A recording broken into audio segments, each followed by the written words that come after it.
On est aujourd'hui le lundi, le combien? 12. 12 novembre.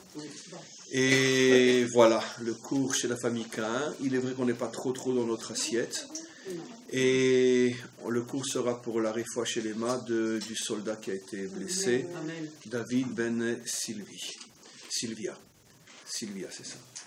Et donc on va commencer, c'est incroyable parce que ça a justement explosé à l'endroit où hier on a terminé le live, Mamash à cet endroit-là. Je me posais la question si c'est pas à cet endroit-là. Comme il vous a dit. À cet endroit-là, quelques heures après, il y a eu le problème. Et donc voilà, en tous les cas, on est Parshat Vayetze, on va revenir sur un sujet qui va reprendre pas mal de notions déjà entendues, mais comme vous le savez, la Torah n'est pas une transmission de connaissances, mais une transmission de vie et de force. La même notion, même répétée 1000 fois, elle est censée nous apporter à chaque fois des forces nouvelles. Et c'est... Ça va, votre fils? Très bien. Et c'est censé nous apporter des forces nouvelles, parce que la Torah cache des énergies inimaginables, et à chaque fois qu'on dit une parole de Torah, même si c'est la même, ce sont des énergies nouvelles, c'est que l'enveloppe qui nous paraît la même, mais les énergies se renouvellent constamment. Et donc, on va commencer par le commencement. Lavan, finalement, donne, dans notre paracha, il donne Léa à Yaakov. Et il se marie. Alors on va poser une question très bête, très simple, mais qui va nous permettre d'ouvrir des horizons très profonds. On a un principe fondamental que c'est Akadosh Baruch Hu qui est mes avec Zivugim. C'est Akadosh Baruch Hu qui fait les mariages. C'est un des fondements, on pourrait dire, de la compréhension thoraïque de l'existence. Je crois que je l'ai choisie parce qu'elle était blonde aux yeux bleus, ou brune aux yeux marrons, ou parce qu'elle parlait l'anglais, j'adore l'anglais, ou parce qu'elle me fait un bon couscous. Ça, c'est ce que je crois. Mais en vérité, je l'ai choisie, ou plutôt Hachem m'a mis dans la tête d'aimer son couscous, parce que c'est celle que je dois épouser. Parce que si ce n'était pas elle que je devais épouser, ben, j'aurais cherché une femme qui me fait du gefilte fish, et pas du couscous. Donc finalement... Tout ce que je crois, comment? Non, pas le gefilte fish non plus? Si, les deux. Les deux. Couscous et gefilte fish. D'accord. C'est vrai qu'aujourd'hui en Israël, on a de plus en plus de repas où on commence avec le gefilte fish, après on apporte le couscous, c'est vrai. Bon, Hachem, je suis en train de se réunir, de s'unir, c'est vrai. Mais, maintenant, quoi qu'il en soit, la question, si c'est vrai pour chacun d'entre nous qu'on doit avoir une émouna absolue, comme quoi c'est pas moi qui ai choisi, c'est qu'on m'a envoyé celle qui me correspond. Et d'ailleurs, j'ouvre juste une parenthèse, bon, nous on est tous des retraités, donc ça ne nous concerne plus tellement à nos âges. Mais en tout cas pour les jeunes, c'est important ce que je dis, puisque ce cours n'est pas seulement pour nous. C'est vrai que si on avait cette émouna de fer, je ne sais pas, de béton, ou appelez ça comme vous voulez, que je ne t'ai pas rencontré par hasard, je réfléchirais 1 milliard de fois avant de divorcer. Aujourd'hui, comme on le sait, vous changez de divorce, changez de femme, c'est devenu une norme aujourd'hui, quoi. Tu es toujours avec la même depuis 20 ans, tu es malade. Donc aujourd'hui, comme on le sait, il y a plus de divorces que de mariages. Et ça prouve qu'il n'y a aucune émouna dans ce monde. Aucune émouna. Attends, je ne comprends pas. Si tu divorces, je ne parle pas pour des raisons, moi j'ai toujours, il n'y a que 2 raisons pour lesquelles on a divorcé. Violence dans les 2 sens, ça peut être aussi une violence psychologique, etc. Je vais pour migver, tu ne m'intéresses plus, peu importe, la violence n'est pas que physique. Mais s'il y a une violence de l'égard de l'un contre l'autre, c'est-à-dire que la vie n'est plus supportable, ou bien infidélité dans les 2 sens, ça c'est un devoir de divorcer. Mais 99,9% des divorces aujourd'hui ne sont pas pour ce genre de raisons, c'est pour des problèmes qu'on n'arrive pas à s'entendre. C'est des problèmes de midot. Et là, il n'y a aucune raison de divorcer, sauf si on n'a absolument pas des mounas. Parce que si tu as de la mouna, tu comprends bien que si tu divorces, c'est comme si tu crachais à la figure d'Hachem. Et puis après, tu vas te dire religieux. Tu es religieux de quoi? Mais je ne comprends pas. C'est lui qui te l'a amené. Comment tu fais pour divorcer? Tu vas contre sa décision à lui. Donc le problème, il est chez toi. Il n'est pas dans le couple. Donc ça, c'était juste une parenthèse, mais peu importe. Quoi qu'il en soit, si c'est vrai pour chacun d'entre nous que c'est lui qui nous amène celle avec laquelle on est censé se construire, et vice-versa, vous imaginez à combien vous pouvez terminer pendant le cours, combien plus forte raison le père et la mère ou les mères qui vont fonder le peuple juif. Qu'est-ce que ça veut dire? Lavan décide de donner Léa à la place de Rachel. Mais qui il est, lui? Qui va décider qui seront le père et la mère du peuple juif, des 12 tribus d'Israël? C'est Hachem, puisque c'est vrai pour moi, à plus forte raison pour Yaakov. Donc ça n'aurait pas dû marcher, cette histoire-là, d'amener Léa à voir. La question est simple, mais c'est une bombe atomique, cette question. Comment ça a marché? Et ne me dites pas le libre arbitre, parce que dans ce domaine-là, il n'y a pas de libre arbitre. C'est le seul domaine où nos maîtres nous disent, c'est Hachem qui décide. Et pour te faire croire que c'est toi qui décides, il te fait aimer cette personne. Mais c'est en vérité des messages qu'il t'envoie pour te conditionner à prendre celle que lui a décidée pour toi, avant même que tu sois adulte. Car nos maîtres nous disent que, à partir du moment où l'embryon dans le ventre de la mère atteint les 40 jours, c'est déjà décidé qui il épousera. Donc on a encore un embryon dans le ventre de la mère. Donc c'est sûr que ce n'est pas mon choix. Comment Lavan a-t-il pu intervertir les femmes? Alors il faut remonter à des notions déjà entendues. On va aller très vite pour arriver à l'essentiel. En vérité, pour comprendre ce qui s'est passé, on va remonter au conflit entre Esav et Yaakov. Pourquoi finalement, de la même source, Yitzhak et Rivka, sortent deux enfants à ce point différents?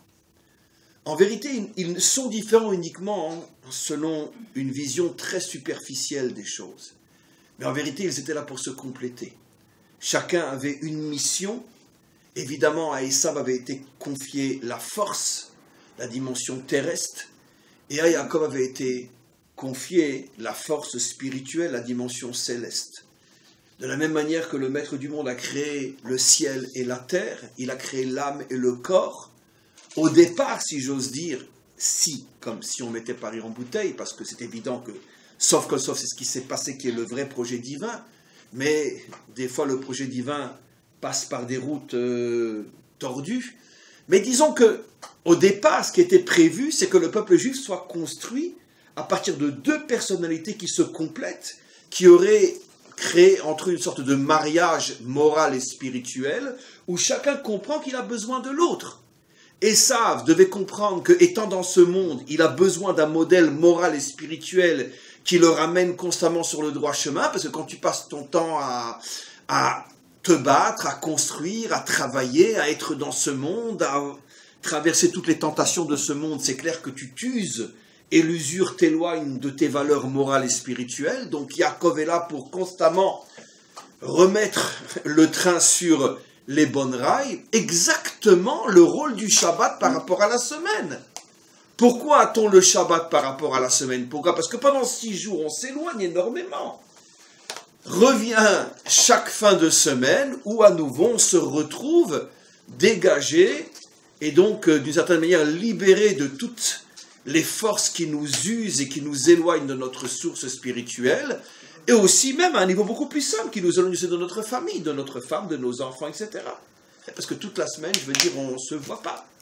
Et donc on a au moins le Shabbat, où là vous vous rendez compte, pendant 1h30, 2 heures, votre femme est en face de vous, mais qu'est-ce que vous allez lui dire? C'est pas évident. Donc ça t'oblige à faire un travail de fond pour recréer ton couple chaque Shabbat. Parce que sinon, c'est très très dur. Ou alors, on se fait un repas en 10 minutes, un quart d'heure.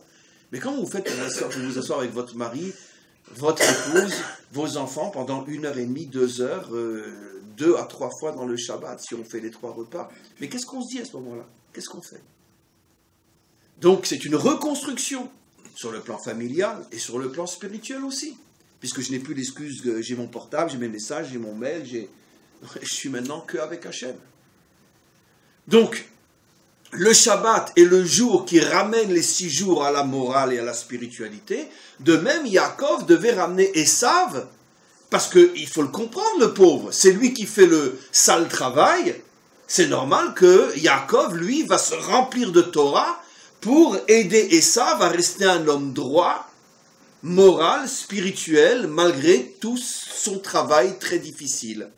Donc Esav devait accepter que Yaakov soit son modèle, et Yaakov devait accepter, et ça c'est pas évident non plus, d'avoir une approche spirituelle qui puisse être à la portée de cet homme très matérialiste.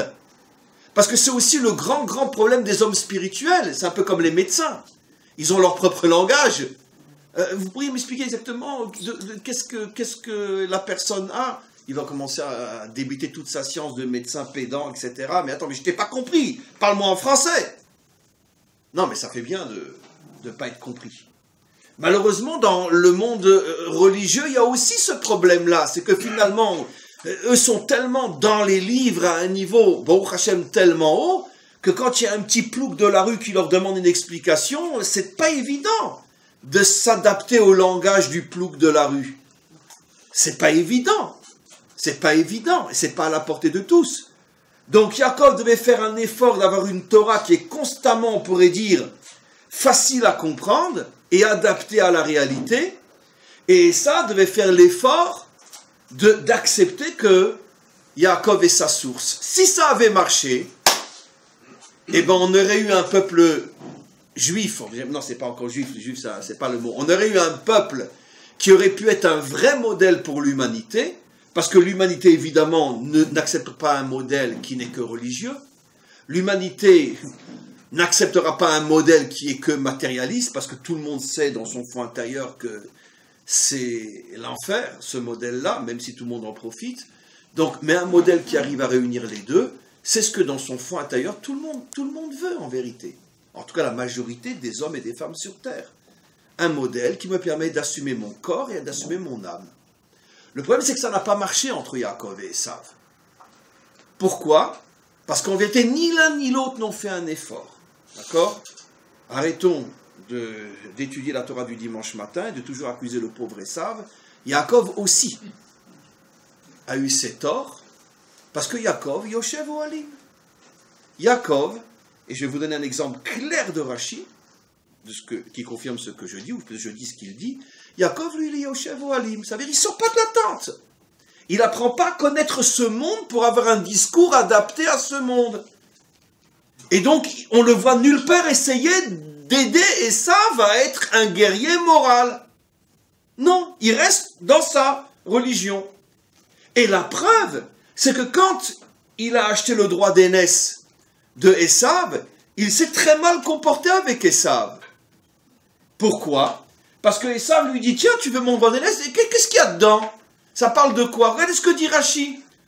Au lieu de lui donner envie d'être un Bérok, je lui ai dit, oh tu sais, hein, c'est vraiment, c'est très dur, et puis si tu fais la moindre erreur, tu seras puni de mort. Il lui montre que le dur, je dirais, c'est vrai, c'est pas le négatif, c'est vrai que c'est pas évident de servir Dieu dans le temple, mais il lui manque le négatif, d'accord? C'est comme si un juif qui n'a eu aucune éducation juive demande à un rave pourquoi on devrait manger kasher, il lui répond, si tu manges pas kasher, t'es passible de mort. Écoutez, il n'y a aucune chance qu'il revienne à la cache-route, le bonhomme. Pourquoi on doit faire Shabbat? Ah, si tu fais pas Shabbat, t'es rien karet, ton âme est retranchée. Mais non, mais laisse ces bêtises de côté. Dis-lui, le Shabbat a été donné pour que l'homme revienne à lui, revienne à sa femme, revienne à ses enfants, revienne à sa liberté intérieure, qu'il arrête d'être une machine qui ne vit qu'avec des machines. Parle-lui ce langage-là, ça un occidental pourra comprendre, mais lui parle pas que son âme va être tranchée. Et bien c'est ce que Yaakov a fait avec Esav. Il lui a dit, oh tu sais, être un Bechor, hein, tu sais, c'est pas facile, hein, tu fais la moindre erreur, Dieu te tue. Regardez Rashi. Ça veut dire que, qu'est-ce que Rashi veut nous montrer? Que Yaakov n'avait pas un discours adapté à un homme comme Esav. Et donc automatiquement ça a explosé entre eux. Et chacun est parti de son côté. Mais, avec la différence, c'est que même si Yaakov s'est trompé, Yaakov a fait une erreur. Mais il n'y avait pas une intention mauvaise, on pourrait dire, de chasser Esav. Il a fait une erreur. Mais la grandeur de Yaakov, c'est quand il s'en est rendu compte, il a essayé de réparer. Yaakov a compris, Esav, lui, il est parti dans le décor. C'est clair. À la rigueur, je peux le comprendre. c'est plus facile de partir dans le décor quand on est Esav que de partir dans le décor quand on est Yaakov. Mais lui, il est parti dans le décor. Très bien. Mais Yaakov, lui, s'est très vite rendu compte que, finalement, si Esav était son frère jumeau, c'est qu'Esav faisait partie du projet divin lui aussi. Et maintenant, Esav, pour l'instant, il est récupérable. Alors, où il va être Esav? Où il va être Esav? Yaakov s'est dit, ben moi, je vais m'arranger pour faire naître en moi la dimension Esav, qu'à cause de mes erreurs, elle est partie dans le décor. Et en allant très très vite, quand c'est que Yaakov va récupérer la dimension Esav, quand il va la récupérer, quand il va la récupérer, quand il, bien avant, vous avez raison, non mais ça c'est la question, mais quand il va la récupérer, parce que pour récupérer Léa, il faut qu'il fasse quelque chose avant, quand il va la récupérer, oh je l'ai déjà dit 100 fois, bien sûr. Alors, c'est pas aussi longtemps de vous qu'à suivre mes cours, hein? Très bien. Quand il va mettre les vêtements d'Esav, et que son père va lui dire, Akol kol Yaakov, avalayadaim yede Esav, vegam baruch iye, et donc il mérite la bénédiction. J'espère que vous lisez pas la Torah comme l'histoire de nos ancêtres les Hébreux. Vous comprenez bien que ce sont des messages éternels. Ça veut dire le fait qu'il a été capable de s'habiller extérieurement comme Esav, prouve qu'il a compris qu'on ne pouvait pas être dans ce monde qu'un Yaakov. Il faut aussi être Esav. Mais d'un autre côté, si tu es Esav et tu n'es pas Yaakov, tu vas devenir un tyran. Si tu es Yaakov et tu n'es pas Esav, tu vas devenir un religieux. Et donc, tu vas rien faire pour pouvoir sauver ce monde. Il faut être un homme croyant, mais qui a les mains de Esav, qui sait se battre dans ce monde. Parce que ce monde, il n'en a strictement rien à faire des religieux. Au contraire, il est très très intéressé par le fait que les religieux sont soit dans une synagogue, soit dans une église. Mais comme ça, ils nous foutent la paix. Et le monde est à nous. Mais un religieux qui est sur le terrain, un religieux qui est à l'armée, un religieux qui veut diriger une nation, un religieux qui est chef d'entreprise, et qui est vraiment religieux, dans le sens moral et spirituel du terme, bon, cassez pas la tête, il n'y en a pas beaucoup, je ne sais même pas si on peut en trouver un. Mais disons, en théorie, imaginez-vous, le chef d'état-major, qui est l'homme le plus moral du pays, le chef de la plus grande société d'high-tech, qui est le plus moral du monde, un dirigeant politique qui est le plus moral du monde. Quand c'est qu'on va le trouver celui-là? Mashiach, évidemment. Mais on a le droit de rêver jusqu'alors. On a le droit de rêver, surtout que l'espoir fait vivre. Très bien. C'est pour ça qu'ils nous ont inventé le coup du Mashiach, parce que sinon, fait longtemps qu'on aurait sombré dans le désespoir. Et donc, c'est un modèle. Mais le premier dans l'histoire qui a compris que ce modèle, même s'il sera dur à atteindre, il faut se mettre au travail, c'était Yaakov. Et quand il sera qu'a vu que, waouh, il a la peau, il a le physique de Esav, mais il a la voix de Yaakov, la moralité de Yaakov, dit, c'est lui qui doit être béni. Lui, il doit être béni. Donc il a commencé, Yaakov, à faire le travail qui durera 4000 ans jusqu'à Mashiach, parce qu'il n'y a que le Mashiach qui arrivera à être un homme politique, un guerrier, et sans doute un homme riche aussi, puisqu'il dirigera un pays tout en étant le modèle universel de la morale, c'est-à-dire qu'il ne se permettra pas de faire l'ombre d'un cheveu de quelque chose qui n'est pas moral, donc ça n'a jamais existé. Il y a eu des tentatives qui sont approchées de ça, qui y a eu par exemple David, c'est le seul. Non, Shlomo laissez tomber, Shlomo avec ses 1000 femmes, il ne fait pas le poids. Le David, mais même David, il a quand même fauté avec Bathsheba, et c'est pas une faute, c'est une faute morale lourde. C'est pas une faute halakha, c'est une faute morale. Pourquoi c'est une faute morale et pas une faute halakha? Pourquoi c'est pas une faute halakha? Pourquoi c'est pas une faute selon la loi? On le sait, nous, qui, grâce à Dieu, on n'étudie pas que le verset, on a une tradition. Pourquoi c'est pas une faute d'après la halakha?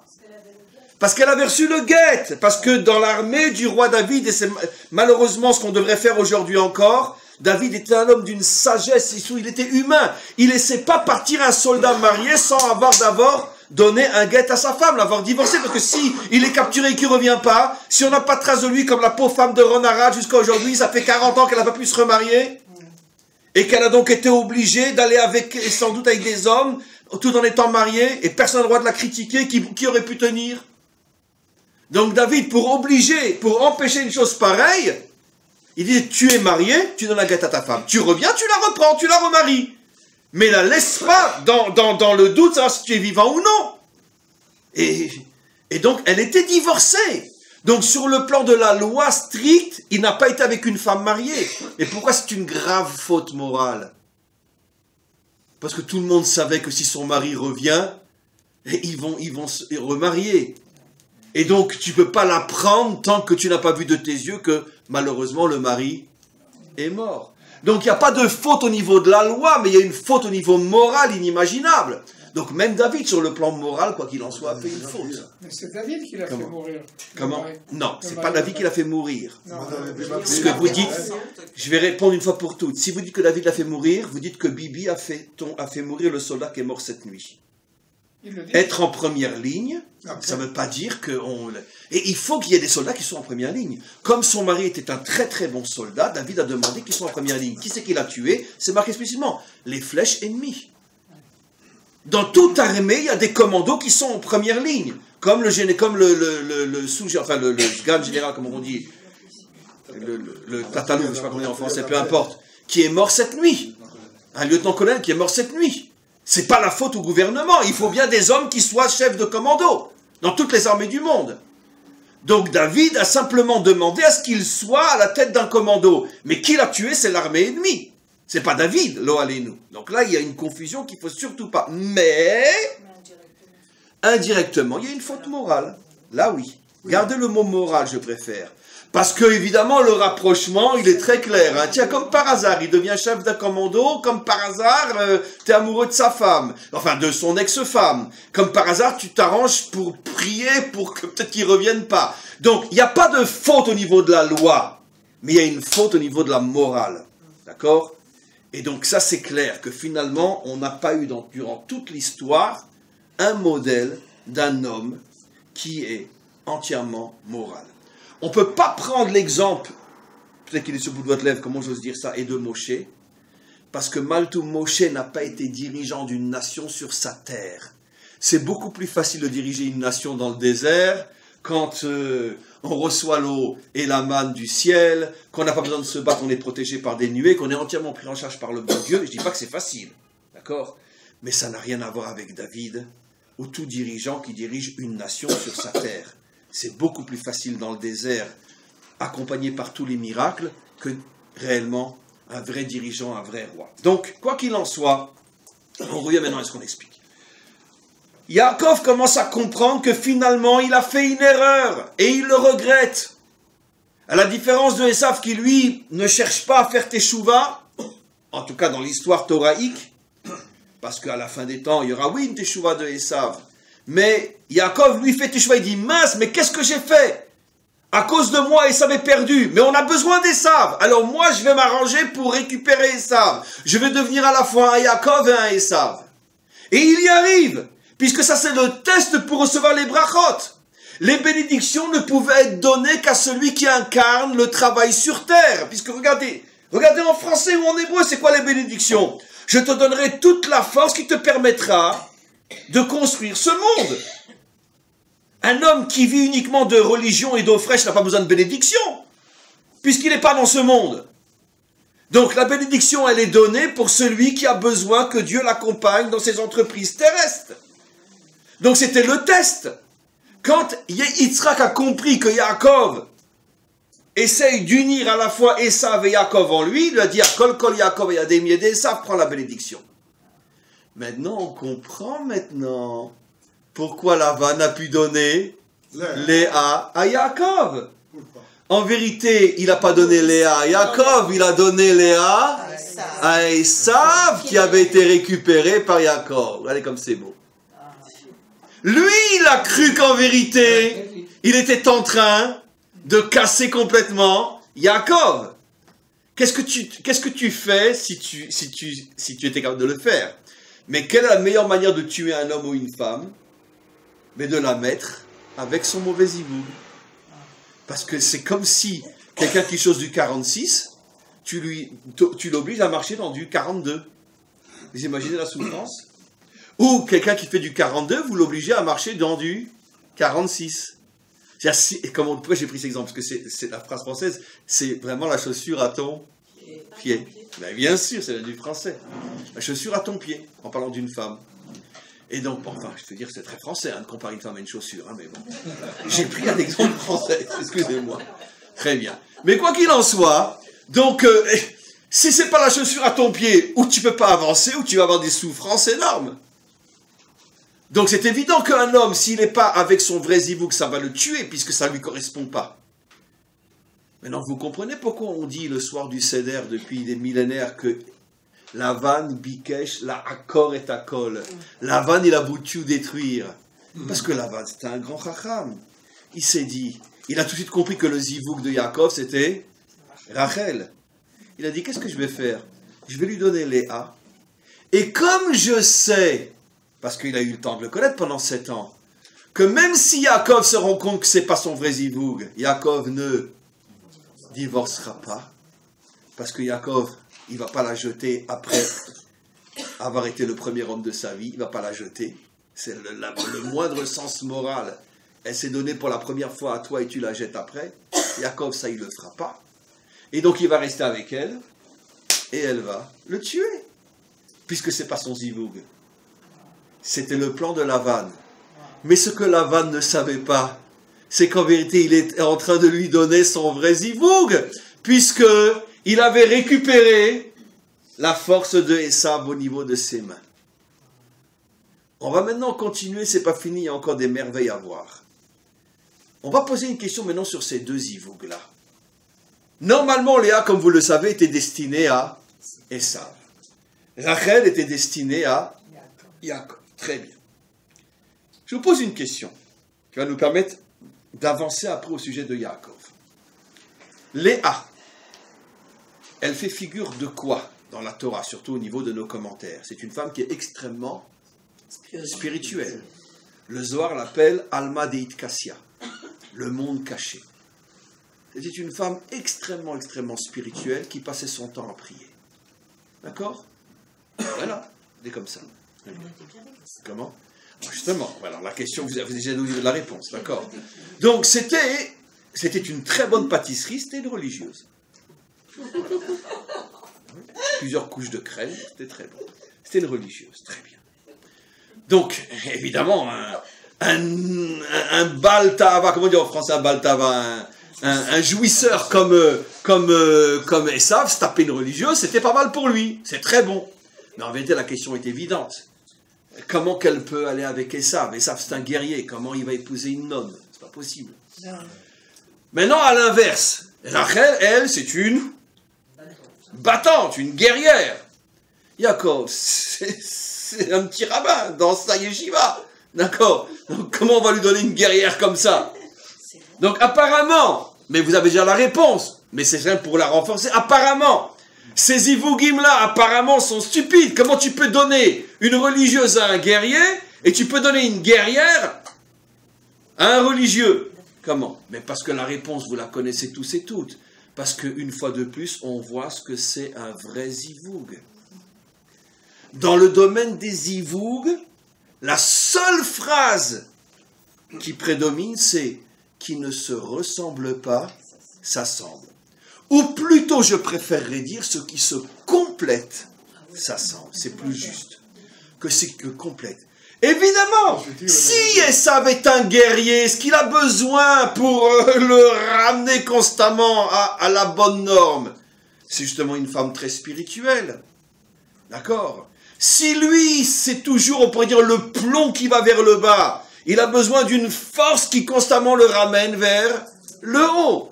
Et si Yaakov, c'est un ballon d'hélium qui est constamment en train de monter vers le haut, qu'est-ce qu'il a besoin? D'une femme qui le ramène constamment vers le bas. Donc, dans le domaine du couple, qui ne se ressemble pas s'assemble, parce que qui ne se ressemble pas se complète. Donc, évidemment que Léa était destinée à ramener Esav à une vie morale, et Rachel était destinée à ramener Yaakov à une vie terrestre, bien évidemment. Maintenant, revenons sur Léa. Vous pensez que Léa, elle aurait été capable de faire Teshuvah à Esav? D'accord, mais normalement, si Yaakov n'avait pas récupéré Esav, elle était destinée à Esav. Si Yaakov était resté Yaakov tout seul, eh ben le maître du monde se serait arrangé pour qu'elle devienne l'épouse de Esav. Est-ce qu'elle aurait réussi avec Esav? Bien sûr, elle aurait mangé tout cru. Tout cru. Ce qu'Abraham n'est pas arrivé à faire. Abraham a connu Esav jusqu'à l'âge de 15 ans. Et 15 ans, dans le langage biblique, c'est vieux déjà. D'accord? Abraham n'est pas arrivé. Yitzhak n'est pas arrivé. Rivka n'est pas arrivé. Yaakov n'est pas arrivé. Mais elle, tout cru, elle l'aurait mangé. Pourquoi? Et d'où on le sait d'abord, après j'expliquerai pourquoi. C'est que même sa fille Dina, si elle avait épousé Esav, elle lui aurait fait faire Teshuvah. Vous connaissez tous l'histoire qui va suivre. Quand Yaakov va rencontrer Esav la semaine prochaine, il va cacher Dina dans une boîte, parce qu'il a très très peur, sachant que Esav, il a un feeling pour les Léatisiens, puisqu'elle est la fille de Léa, d'accord? Il risque, parce qu'il y a un feeling nishmatique, ben oui, et donc telle fille, telle mère, il risque de voir Léa et se dire, oh, je la voudrais celle-là. Dina, pardon. Et Yaakov a peur. Et il cache Dina. Et il va être puni terriblement, Yaakov, d'avoir caché Dina. Pourquoi, disent nos maîtres? Parce que si tu avais donné Dina à Esav, elle l'aurait récupérée. Si Dina, la fille, aurait récupéré Esav, ne parlons pas de Léa, la mère.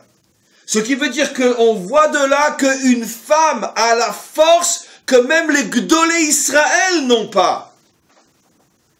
Le Gadolador Abraham, qui était des milliards et des milliards et des milliards et des milliards et des milliards et des milliards de fois plus grand que tous les tzadikim que vous pourrez avoir dans votre tête, n'a rien pu faire devant Esav. Ni Yitzhak, ni Rivka, ni Yaakov, et son épouse aurait pu le changer. Vous comprenez ce que c'est la responsabilité d'une femme? Dis donc, ben ma femme, si je vais mal, c'est toi la fautive. Ah ben les femmes, elles veulent être bien considérées, ben on va bien les considérer. Et ben tout ce qui va mal chez toi, chez moi, ma femme, c'est toi la fautive. C'est quand même Rivka qui a créé la problématique. Oui, mais elle n'est pas l'épouse, elle. Peu importe, elle vient en tant que mère. Mais je parle maintenant de l'épouse. L'épouse peut récupérer n'importe qui, n'importe quoi. L'épouse a une force que 10 Gdolé Ador ensemble n'ont pas. Je vais vous expliquer quelque chose. Un secret incroyable. Vous savez pourquoi en même temps, dans notre génération, il y a de plus en plus de juifs qui reviennent à la Torah et qui étudient. Il y a de plus en plus d'endroits où on étudie la Torah, aujourd'hui partout, même à Tel Aviv, d'accord? Et en même temps, il y a de plus en plus de divorces. Et de plus en plus de catastrophes au niveau des couples. Vous savez pourquoi? Parce que le Yetzer Hara, lui, enfin sa force dans le monde, il sait très bien que de toute façon, même s'il y a plein de juifs qui font Teshuvah, ça ne va pas sauver le monde. La seule chose qui peut sauver le monde, c'est un couple qui marche. Un couple qui marche. Un couple qui marche. Parce que ce qui est capable de faire une femme avec son mari, ce qui est capable de faire un couple, aucune yeshiva au monde pourra le faire. Aucun gadol au monde pourra le faire. Personne ne pourra le faire. Et donc, qu'est-ce qu'il dit? Le Satan, il trompe toute la génération. Il dit, je vais leur faire croire que ça va marcher. Allez, faites tes chouvas, mais divorcez. Et aujourd'hui, le divorce est rentré partout, même dans le monde religieux. Il est partout. Comme ça, le Satan, il est tranquille. Il sait que quoi? Étudiez la Torah toute la journée, je m'en fous. Si ça va mal avec votre femme, de toute façon, vous resterez des nuls. Alors, étudiez la Torah, ça ne me dérange pas. C'est comme ça. Le monde se construit aujourd'hui. Des générations, il y a de plus en plus de gens qui étudient la Torah et de moins en moins de gens qui sont heureux chez eux. C'est d'ailleurs des vases communicants. De plus en plus. Parce que là est la solution et l'avenir du monde. Un couple qui marche, c'est un couple qui va sauver le monde. Nos maîtres nous disent dans le Zohar, la première fois dans l'histoire qu'il y aura un couple parfait, et c'est pour ça qu'il sauvera le monde, terminez la phrase, ça sera Mashiach et son épouse. Ça sera le premier couple parfait sur terre. Et parce qu'ils seront le premier couple parfait, c'est-à-dire la symbiose totale, absolue, ça veut dire c'est dans tous les domaines, ils se complémentent, donc ils sont extrêmement différents, puisqu'ils se complémentent, d'accord? Et bien comme ils vont avoir une réussite de couple inimaginable, ils vont pouvoir sauver le monde. Pourquoi? Parce que ça va leur donner des forces surhumaines pour sauver le monde. Et tant qu'un couple n'est pas parfait, les deux sont complètement affaiblis. Et donc le Satan, il est tranquille, excuse-moi de parler le langage du dimanche, mais le Satan, il est tranquille, parce que bon, c'est aussi le langage de nos maîtres. Le Satan, il est tranquille, il dit, écoute, je m'en fous, étudie la Torah, faites tes chouvas, mangez kasher, je m'en fous. Le principal, divorcer. Et comme ça, moi, je suis tranquille, personne ne pourra prendre ma place, je continue à dominer le monde. Voilà. Et au lieu, aujourd'hui, comme je ne cesse de le dire depuis des années, au lieu dans les yeshivot, dans les centres d'études, dans les synagogues, de consacrer la majorité des cours au sujet du Shlom Bayit, on continue à passer des heures à savoir que si un taureau, il encorne une vache, et... Oui, c'est vrai, le mari, il encorné sa femme, c'est vrai. Je me dis, mais arrêtez, Mais changer de Torah, c'est pas possible. On continue à nous enseigner, alors que les couples s'effondrent, les familles s'effondrent, les gens divorcent avant 30 ans. Des fois, on trouve des gens remaillés 2 fois avant l'âge de 30 ans. Des enfants qui partent dans tous les sens. Et on continue à nous enseigner la Torah comme on l'enseignait il y a 3000 ans. Il y a 3000 ans, les couples marchaient. Oui, ils marchaient. Parce que bon, le monde était différent. Mais aujourd'hui, c'est plus le cas. Donc aujourd'hui, on devrait, dans une yeshiva, consacrer au moins 2 à 3 à 4 heures par jour à enseigner aux jeunes qui vont bientôt se marier, chez les filles comme chez les garçons, c'est quoi la vie de couple? Il n'y a pas ça. Comme jamais de la vie, oui, il y a ça. Une semaine avant le mariage, on donne quelques conseils uniquement pour la nuit de mariage et les lois de pureté familiale, c'est tout. Mais des cours réels qui faudrait des années à partir du moment où le gosse il a 17, 16, 17 ans, jusqu'à son mariage, 22, 23 ans, on devrait pendant 5 ans le bombarder de cours avec des spécialistes de ce que c'est le couple. Mais moi j'entends ça tous les jours. Mais qui n'entend pas ça en tant que parent ou en tant que rave? Rav, je suis désolé, je veux dire, c'est vrai, j'ai 23 ans, mais je suis arrivé au mariage, je savais pas ce que c'était une femme. Mais un jeune de 23 ans, il sait ce que c'est une femme aujourd'hui. Une fille de 23 ans, elle sait ce que c'est un garçon de 25 ans aujourd'hui, qui a encore des culottes courtes et des couches. Parce que la femme à 23 ans, elle a 10 ans de plus de maturité qu'un garçon de 25 ans. Et c'est comme si elle épousait quelqu'un qui a encore des couches et une petite tute. C'est le choc de sa vie. Et c'est le choc de sa vie. Parce qu'en vérité, aujourd'hui, une fille de 25 ans, elle devrait, mais c'est impossible, bien sûr, ne prenez pas ce que je dis, c'est de la théorie, mais elle devrait se marier à quelqu'un de 45 ans. Parce que plus ou moins, ça sera l'équilibre au niveau mental. Mais aujourd'hui, un jeune de 25 ans par rapport à une fille de 23 ans, il est encore dans le berceau. Et donc, c'est le choc. À chaque fois, c'est le choc. Et donc, ils viennent chez le rave ou chez les parents, ils viennent pleurer. Tu m'avais pas dit, papa, parce que c'était une femme. Mais non, parce que sinon tu ne serais jamais marié, mon fils. Donc c'est pour ça que je n'ai pas dit ce que c'est une femme. Sinon tu ne serais jamais marié. Et la fille qui vient et qui dit, papa, maman, j'ai épousé un bébé.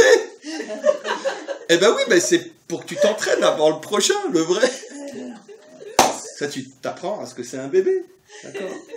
Évidemment. C'est ça le monde d'aujourd'hui. Et le Satan, il est content. Mais continuez à faire tes choix, ça ne me dérange pas, c'est pas ça qui va me dégager, moi. Et donc le premier couple parfait, disent nos maîtres, ça sera le Mashiach et sa femme. Premier couple parfait sur terre, et eux ils vont sauver le monde.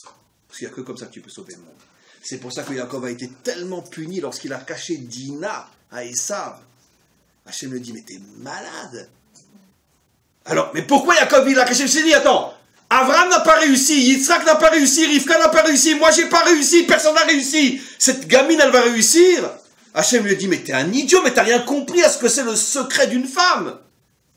C'est une gamine, oui, mais elle va te prendre ce et ça, elle va le manger tout cru. Parce que le pouvoir qu'a une femme sur son mari, aucun être humain ne peut l'avoir. Si c'est un vrai zivoug, bien évidemment. Et dans le cas de Dina, comme c'était la fille de Léa, ça aurait pu être un vrai zivoug. En tout cas, donc je reviens maintenant à ce que j'explique. Donc, on se retrouve maintenant avec Léa qui finalement, Lavan voulait la placer chez Yaakov pour lui mettre une chaussure qui n'est pas à son pied, mais finalement elle est oui à son pied, puisqu'il a récupéré une partie de la dimension Esav, et c'est pour ça que finalement Léa ne va pas avec le vrai Esav, mais avec le Esav qui se reconstruit avec Yaakov.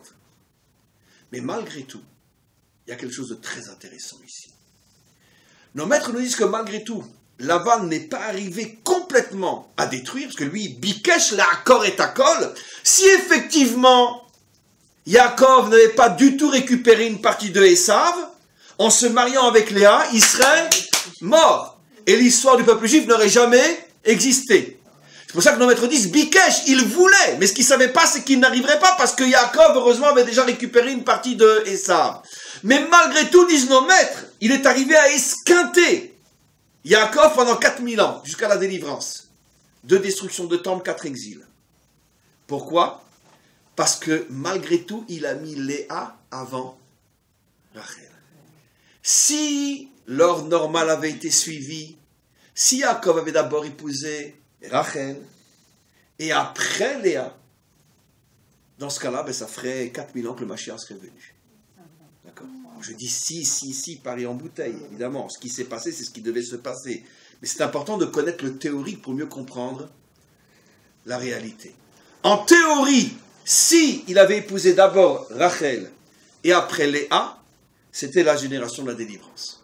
Quelques décennies près, ça y est, le monde aurait été réparé. Si, bien sûr.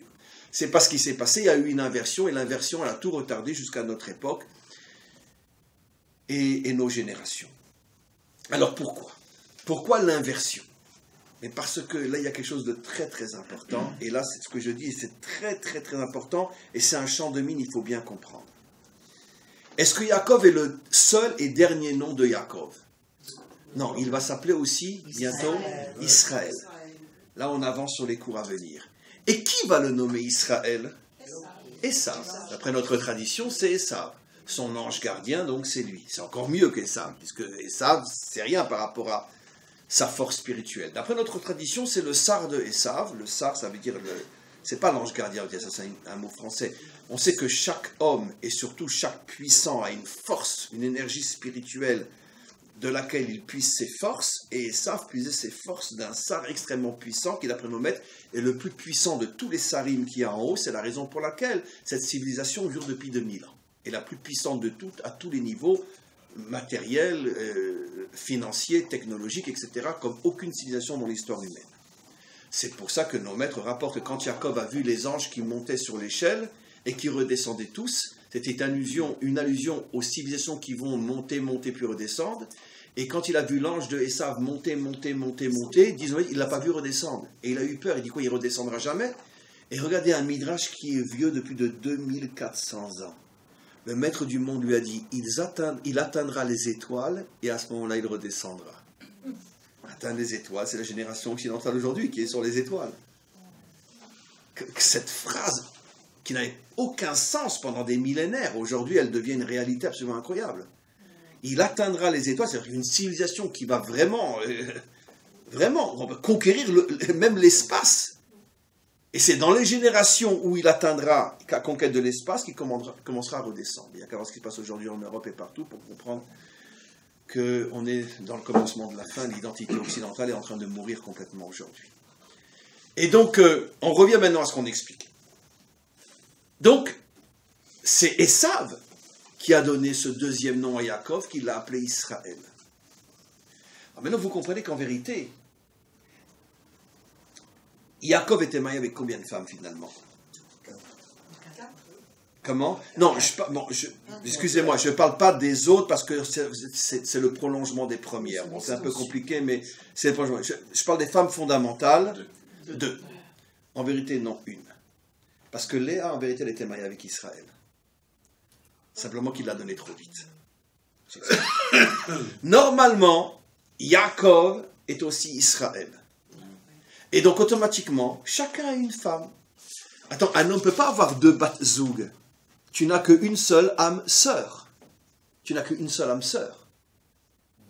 Même à l'époque où malheureusement, je dis malheureusement parce que c'est une honte, mais même à l'époque où la polygamie était permise dans le judaïsme, c'est pour ça que heureusement qu'elle a été interdite, d'accord, l'homme n'avait qu'une seule âme sœur. Les autres, c'était du remplissage, pour faire des enfants. C'est tout. Mais il n'y avait qu'une seule âme sœur. Quelle était l'âme sœur de Yaakov? Rachel. C'est la seule dans toute la Torah qui est appelée Ishto, son épouse. Jamais Léa n'est appelée Eshet Yaakov. Jamais. Jamais. Seule Rachel. Elle est appelée Léa. Mais jamais on rajoute sur Léa, regardez dans tous les versets, Eshet Yaakov. Non. Donc normalement, si les choses s'étaient bien passées, qu'est-ce qui aurait dû se passer? Yaakov aurait dû se marier avec Rachel, et quand il aurait vaincu l'ange de Esav, c'est-à-dire, qu'est-ce que ça veut dire qu'il a vaincu l'ange de Esav? C'est-à-dire que Esav reconnaît que maintenant le vrai Esav, c'est lui. Qu'est-ce que ça veut dire que Esav appelle Yaakov Israël? C'est la reconnaissance par Esav lui-même que le vrai Esav, c'est toi. Pourquoi? Parce que le vrai Esav, c'est celui qui est capable d'accepter aussi de se lier à Yaakov. Moi, Esav, j'ai refusé de me lier à toi. Toi, tu as fait l'effort de me récupérer. Et dans le nom Israël se cache le secret de l'union entre Yaakov et Esav. Et c'est la raison pour laquelle c'est l'ange de Esav qui donne ce nom à Yaakov pour dire en vérité le vrai Esav, celui que Dieu avait prévu au départ. Un homme qui accepte de se connecter à Yaakov, qui est en vérité le monde de la délivrance, où les 70 nations accepteront de se connecter à leur source et de reconnaître Israël comme leur source. Comme on le sait aujourd'hui, sans rentrer dans toutes les nuances, car il y en a des milliards, mais très schématiquement, à quoi ressemblent les nations aujourd'hui? À une rivière qui émane d'une source qu'ils ont eux-mêmes tarie. Donc automatiquement, c'est évident que la rivière va s'assécher elle aussi, puisqu'elle n'existe que grâce à sa source. Mais si tu nies la source, comment tu veux que la rivière continue à exister? Ou l'exemple français de tu es sur une branche et tu scies la branche sur laquelle tu es assis. Ou bien tu as besoin d'un arbre qui te donne des fruits, mais tu es en train de le déraciner. Donc tu auras bientôt plus de fruits. Donc si Israël disparaît, toutes les nations disparaissent, puisque la source, c'est Israël. Donc au moment de la délivrance finale, on aura cette union parfaite entre Esav et Yaakov, où les nations joueront le rôle de Esav, qui reconnaîtront la source d'Israël. Israël lui-même reconnaîtra qu'il n'existe pas que pour lui-même et qu'il a un devoir face à l'humanité tout entière, et on aura à nouveau ce couple sacré qui sera l'humanité reconstruite. Mais pour y arriver, il faut d'abord que Yaakov joue ce rôle à l'intérieur de lui-même pour servir de modèle après aux nations.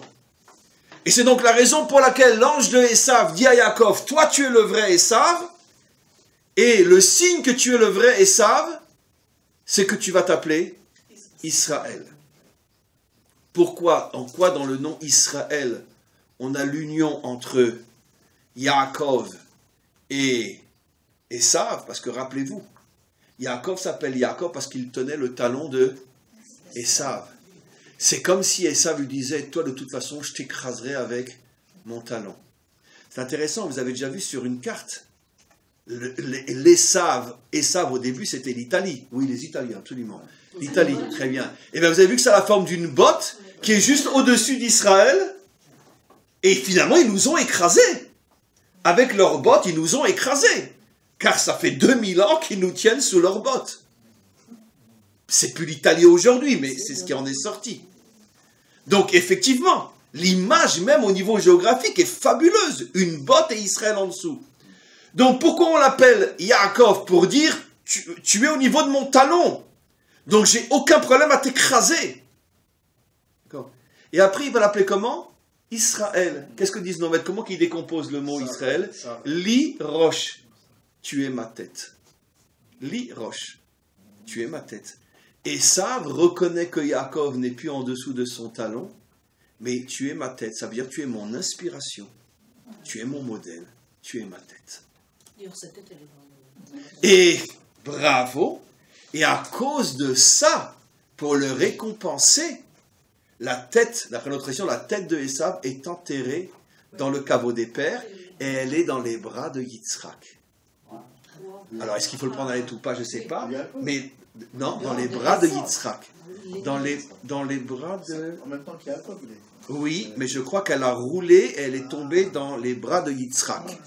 En tout cas, elle est dans les bras d'un des pères, je ne sais pas si c'est Yitzhak. Comme pour dire que quoi? Que finalement, tu reconnais que Yaakov n'est pas là pour être écrasé par ton talon. Tu reconnais, comme on le voit de plus en plus maintenant, que quoi qu'il en soit, la Torah peut te servir de modèle. À ce moment-là, eh ben, ta tête sera enterrée elle aussi dans le caveau des pères. Tu as ta place dans la construction de l'humanité. À partir du moment où tu appelles le talon, tu l'appelles la tête. Yaakov, l'Irosh. Donc, maintenant on comprend comment tout se met en place. Léa devait être la femme d'Israël. C'est le même personnage, mais c'est deux êtres différents malgré tout au niveau du concept. Léa est la femme d'Israël, et Rachel est la femme de Yaakov. Et bien ce que j'ai est marqué en toutes lettres dans le Zohar. Le Zohar nous explique qu'en vérité Léa n'est pas la femme de Yaakov, Léa est la femme d'Israël, et Rachel est la femme de Yaakov. Donc deux hommes, deux femmes, chacun a son âme sœur. Comment Lavan est arrivé à affaiblir? Il voulait détruire, mais il est arrivé à affaiblir. Il a donné Léa à Yaakov. C'est-à-dire, c'est vrai que Yaakov avait déjà commencé à récupérer Esav, mais il s'appelle encore Yaakov. Ce qui veut dire que le Yaakov qui a récupéré Léa, il est encore malgré tout plus Yaakov qu'Israël. Il est potentiellement Israël, mais il ne le sait pas lui-même. D'accord? Je vais donner un exemple dans la vie de tous les jours. Un exemple, je dis, là c'est un petit peu un champ de mine. Un exemple dans la vie de tous les jours. Est-ce que un jeune juif israélien doit aller à l'armée? Mais évidemment, évidemment. C'est la plus grande mitzvah qu'un jeune juif puisse faire dans ce pays, évidemment. Mais est-ce qu'il doit y aller à 18 ans, comme la loi le demande? Moi je dis non. Et d'ailleurs la loi va dans ce sens aussi.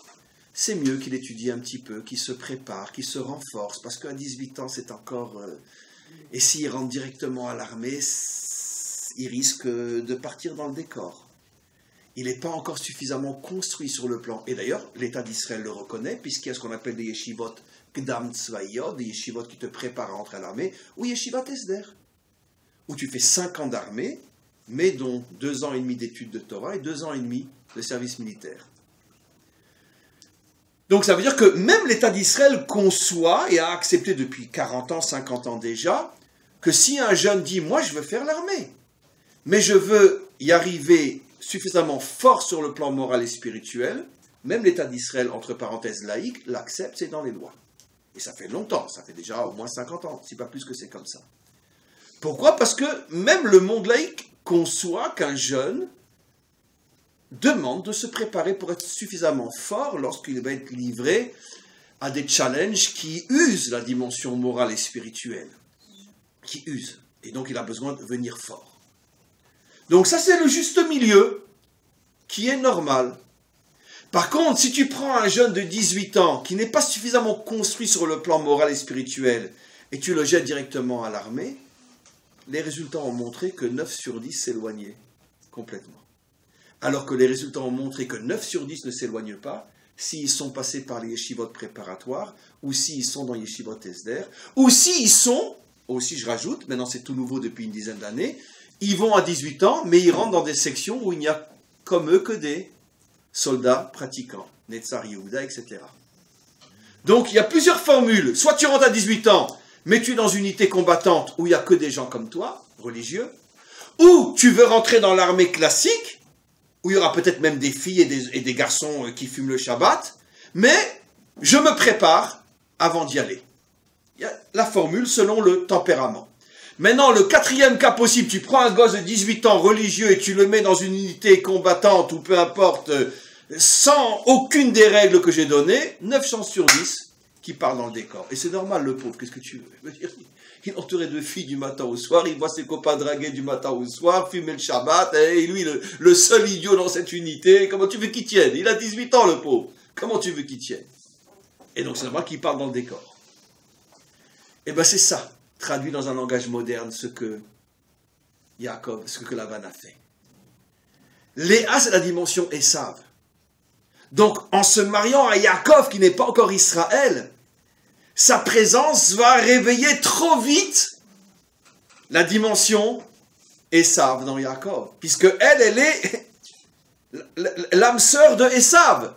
Donc elle, ce qu'elle a besoin de sentir devant elle, c'est quoi? C'est pas un Yaakov, mais c'est un Esav, pour sentir qu'elle joue son rôle de femme. Mais donc, si elle est avec un Yaakov, elle n'est pas du tout à sa place. Maintenant, vous comprenez pourquoi, en vérité, Yaakov, c'est marqué clairement qu'il la haïssait. Mais c'est normal. Yaakov, il ne peut que haïr Léa. Le seul qui peut aimer Léa, c'est Israël. Elle est comme tout ce qui a que j'ai toujours, la Torah, quand on la comprend, c'est plus scientifique que la science. C'est tellement incroyable comme tout se tient. Mais c'est fabuleux, c'est plus mathématique que les maths. Donc c'est normal que Yaakov, il aime pas Léa, c'est pas qu'il est méchant, le pauvre. Comment voulez-vous qu'un Ashkenaz, il aime le couscous? C'est pas possible. Comment voulez-vous qu'un Marocain, il aime le gefilte fish? C'est impossible. Impossible. Impossible. Bon, aujourd'hui, ça change, parce qu'il n'y a plus vraiment ni Ashkenaz ni Sfarad, mais il y a encore 20 ans, il y a encore 30 ans. C'est impossible. Impossible.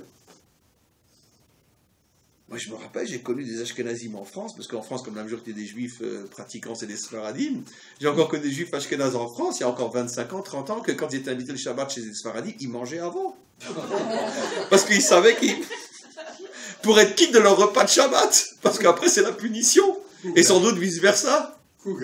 Comme vous imaginez. Mais évidemment que ça existait, parce qu'ils ne sont pas habitués, c'est pas leur goût, c'est pas leur palais, ils peuvent... Donc bon, c'est un exemple idiot, mais quand on revient à des choses plus profondes maintenant, c'est normal que Yaakov ne supporte pas Léa, parce que Léa, ce qu'elle veut, c'est un guerrier en face d'elle, pour jouer son rôle de femme en tant que Léa. Et elle voit un petit étudiant comme ça, rabbinique, yeshiva, tout gentil, tout mignon. Alors c'est vrai qu'il avait commencé à récupérer les forces de Esav, mais c'était pas encore Israël, ça va encore prendre du temps, encore quelques années jusqu'à ce qu'il devienne Israël. C'est du potentiel encore.